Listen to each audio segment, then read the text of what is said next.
Good day, friends. My name is John Michaelson from LCSC Live Pure Pilar. Today is the third Sunday of Advent. Advent came from a Latin word adventus, means coming. If you're expecting a visitor, we need to prepare our house.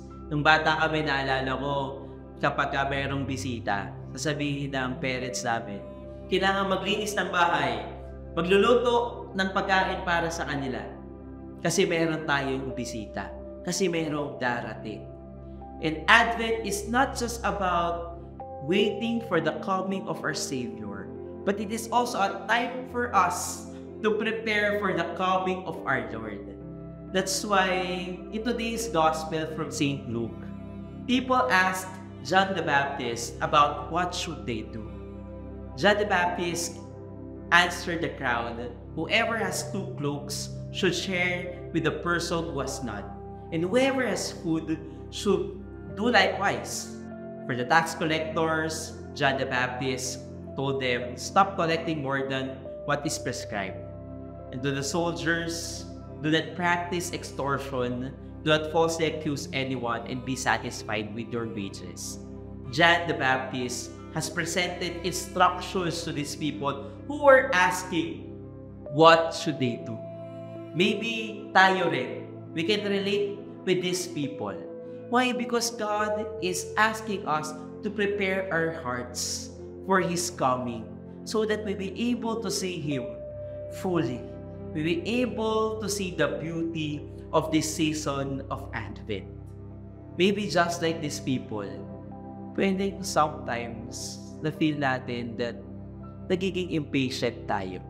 If meron tayong i-meet na tao at inaanin natin siya sa meet-up place natin. Pagdating natin sa meet-up place, tatanungin na natin agad, iti-text na natin agad siya. Asan ka na ba? Malayo ka pa ba? Anong oras ka darating? Or maybe if we're going to order food in a restaurant and then yung server, magsasabi na siya, 15 minutes po bago dumating yung order ninyo. Willing to wait po ba?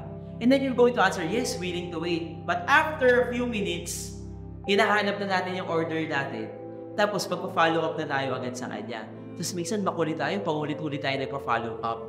In waiting, we can actually experience difficulty in terms of our patience. Kasi nagiging impatient tayo habang naghihintay. And now we are maybe experiencing this moment of asking God, what should we do? Kailan ka pa ba darating? Gaano pa ba ito katagal ang aking paghihintay? Today is Gaudete Sunday. Gaudete means rejoice. And to rejoice means to be joyful.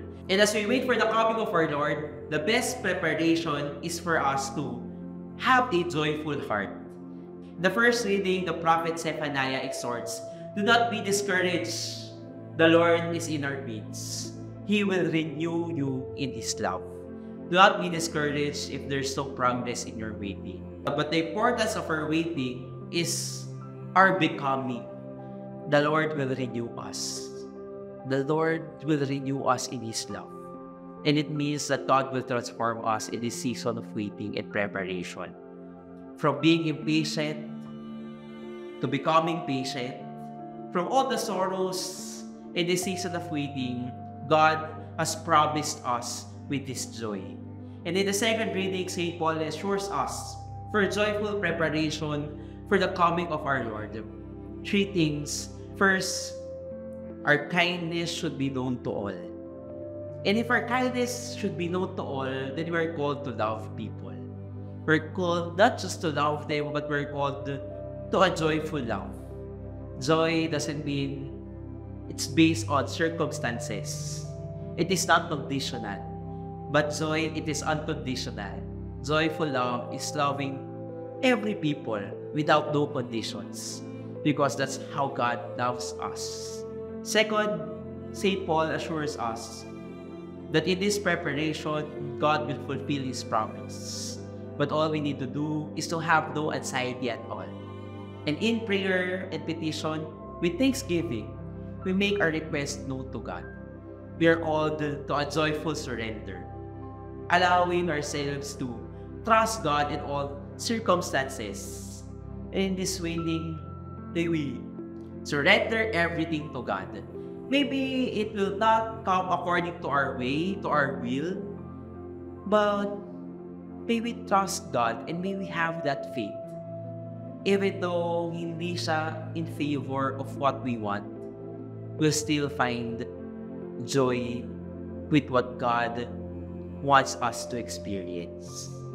And last, in this preparation, we're called to a joyful anticipation.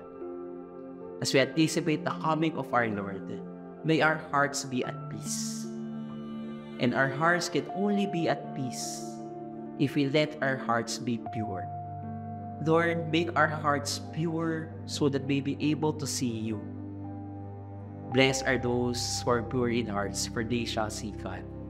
In this joyful anticipation, for us to fully witness the beauty of the coming of our Lord Jesus Christ.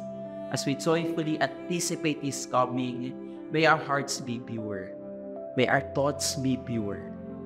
May our actions be pure, so that the reason for this season will be glorified. Allow the joyful love of our Lord Jesus to transform us. And may we trust in Him, the joyful surrender. And in this joyful anticipation, we will say at the end, not my will, but yours be done.